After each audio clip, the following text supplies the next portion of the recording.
apartheid came with quite a bit of social ills. And one of them was, or is, illiteracy. Today, we are battling that problem because the master of apartheid, the architect, Ferrus, said, why should black people study maths? Why should they go to they can just go to grade 3. That's enough for them. They must learn how to dig and plant. That is the work that they should do. So I wrote this poem on literacy when there was a huge conference in Cape Town. The journey. It was in the train to Belleville, the one from Cape Town at 3:15. It was there I met him, looking tired and grey. I did not see his questions. I preferred to look away. It was in the train to Belleville, the one from Cape Town at 3:15, where I saw him looking through the clear shining window, anxiously clutching the bag in his hands. What's up with him? The schoolboys asked. He sure looks nervous. Has he something to hide? They all started laughing, and he kept on looking. It was in the train to Belleville, the one from Cape Town at 3:15, with the name of the station in front of our eyes, that he slowly moved forward and tapped the boy right next to him. What is the station? He softly asked. The answer came in spurts of laughter. He cannot read.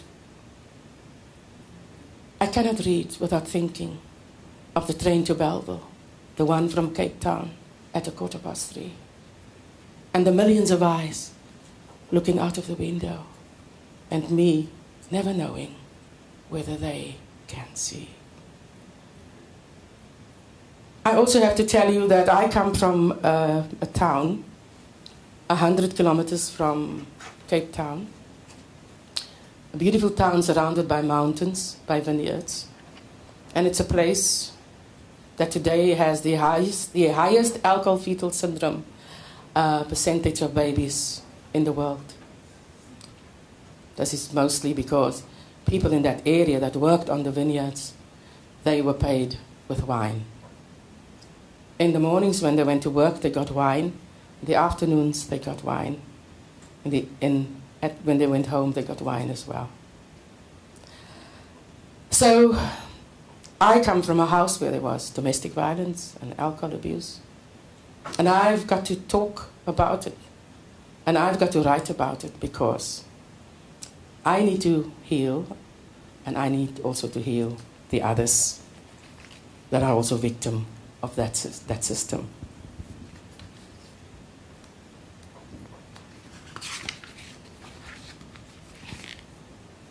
Or so we thought. They were just drinking, could not stop themselves on the sidewalk, in the street, in the bedroom, on the kitchen sink. They drank what they could get for a dime, for free, forever. They were last in the queue. The others before them died with lips wet and moist and eyes yellow, the whites not visible. They were born blind, forcibly led down. The wayward path was laid. They were last in the queue, or so they thought, but the others followed soon. They too were just drinking, could not stop themselves on the sidewalk, in the street, in the bedroom, on the kitchen sink. They too drank what they could get for a dime, for free forever, and then we came and said they will be the last in the queue, or so we thought. And then it was 1994. I mean, there are many people who think that the way that we went wasn't the right way, but we had to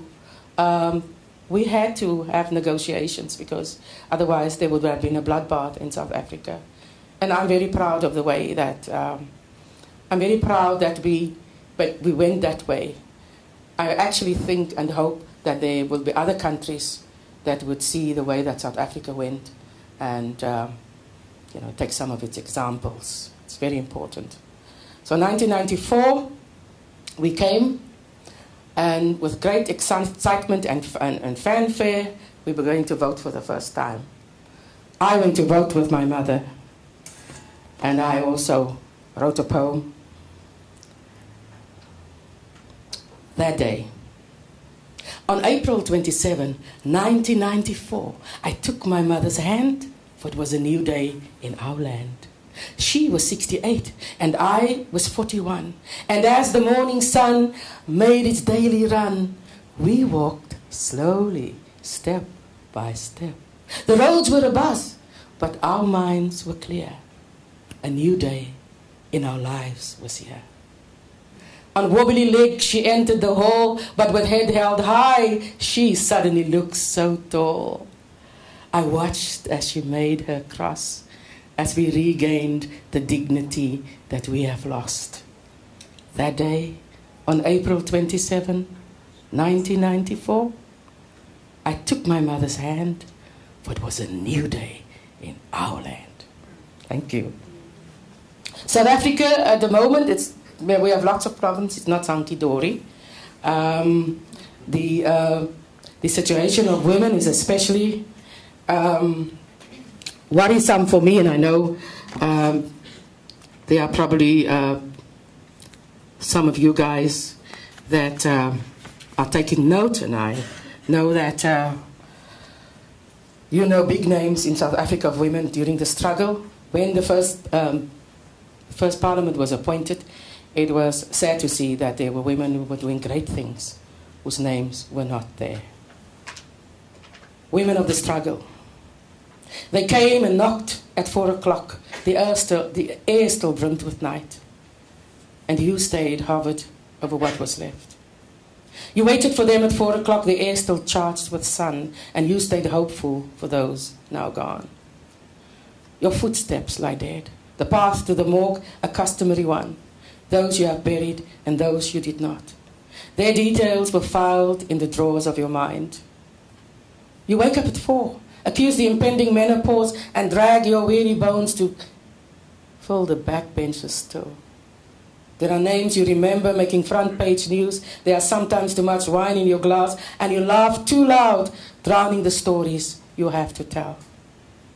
Women of the struggle, through your womb freedom flows. In the strides of your steps history goes. But women of the struggle, where are you now?